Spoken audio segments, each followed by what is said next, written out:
as opposed to us continue to stabilize a system that is totally unjust to us, man. And the talking heads, Stephen A has to be questioned, man. Mm. And I got to question him because he came at my family in a sideways manner I thought that that was was not terrible. conducive to black people.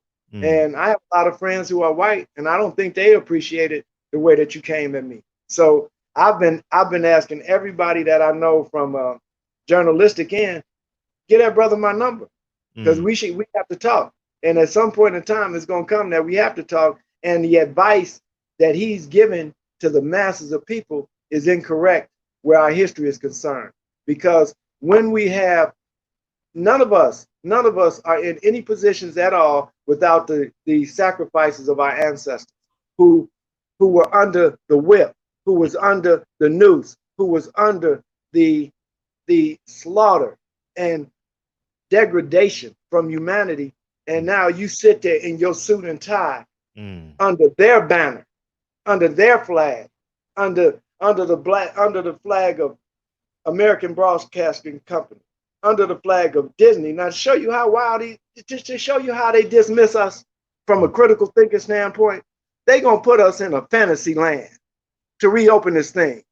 The vice president won't even go to Florida now, and we going down there. So my question is to the National Basketball Association and to America: what is it gonna cost? What is the cost? What is the cost that we're not willing to step across the line? How many people have to die in the league before we see that, hey man, is it really worth us going down here and we know and we not really sure of where it's coming from, who has it.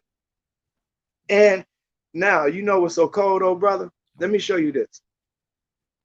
All them players that go down there got to put on this ring. Have you read that? Have you heard that? No, This no. Elaborate. they have a ring that they've made up that you put this ring on your finger. This ring can tell you if you got coronavirus 72 hours in advance. It Mm. can tell you you're sleeping. It can tell you all of these things that are going on inside of you. And my question becomes, if it can, and once again, we realize that, oh, sorry about that. We realize that anything that can broadcast can receive. Mm. So if you sending out a signal from me, what can you put into me? Mm. What can you put into me? And am I astute at this day and time to realize that, brothers, why are they doing that? Why are they doing that? Once again, are we considering the fact that it was a Tuskegee experiment? Oh, people don't want to go down that line. We're always the experiment, man. But you mentioned Stephen A. Smith, man, and his venomous tongue. Can you elaborate on like Stephen A. Smith's viewpoint? And part two to that, do you what's your opinion on Ahmad Rashad? Because he was basically the biographer of Michael Jordan and him not taking a proactive cultural stance as it relates to connecting us from All Ahmad right, Rashad to the culture. Feel free. man. Look here. When we get to these certain levels, we Mhm. become capitalists. We Mhm. become capitalists. We not you're not black no more. You're not African American no more. You're a capitalist. And Mhm. within the realm of capitalism, I have a universal approach to things. Mhm. Universal approach to things is basically saying I ain't black no more. So when anybody come to y'all and say, look, oh, you got to be more universal. No, you just telling me I can't love my people the way Italian Americans can love their people, the way Jewish Americans can love their people. Mhm. And you notice what's so crazy, man? You have never heard of Jewish woman getting beat down in the street. Mhm. You never heard of an Italian American getting beat down in the street because, as a unity of people, they're not going to allow the desecration of their actual life. You know what I'm saying? Where Mhm. we are collateral damage to this whole thing, man. And that's the part that I love about this platform is that now you can go directly to people. Yes. They can come and support it. So I tell people, Colin Kaepernick had the love of black women. You Mhm. feel me? The love of black women. Yeah, brother gonna text every now and then. Brother gonna tweet every now and then. Instagram now. We gonna do that every now and then. But the force that you need to back up that movement that he had going was sisterhood. It was sisterhood that the NFL knew that wasn't watching football on Sundays. And Yeah. I'm saying that just that little force should show us that it's something about us. It's something about us that is so beautiful and so majestic. Mm. And the return, you can see it right now. You can see, for me, I know that it's the return of the sisterhood to their righteous place that I found. See, we so flimsy. We so flimsy in our leadership, Stephen A.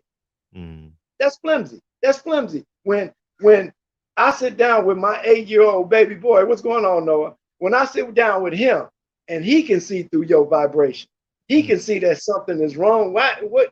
And then you know what's so cold is when they had Terrell Owens on, and Terrell Owens told him, "Hey man, Max Kellerman blacker than you." And man, Stephen A went berserk. And I'm like, hey, my granddaddy told me if you throw a rock in a pack of dogs, the only one hollers the one that get hit. So if he's saying it and he ain't blacker than you, don't respond to it. But don't try to, I gotta set you straight because no, brother. See, I ain't gonna never have that problem. Ain't nobody ever gonna tell me John Paxson is more black than me. You know what I'm saying?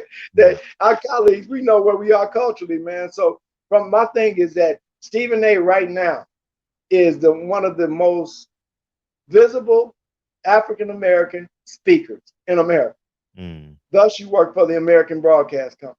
Now, if I start calling y'all out, Don Lemon, you feel me? All of y'all that work in those media circles.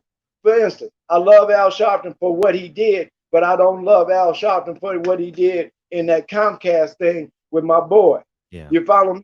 Sure. You know what I'm saying? So it's certain things that go on behind the scenes that my people aren't privy to. And that's the part of me that, you know, I was blessed, brother. We was blessed to be in the movement early. And that I can't compromise my position for a bowl of soup. You know, and that the organizational skills that we have to have now and that we have to possess now, LeBron James has it. It's visible. It's visible with with the platform that he's built for Maverick and other brothers.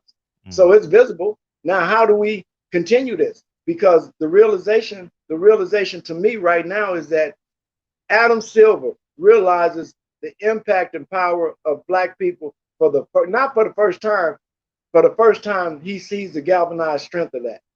Sure. And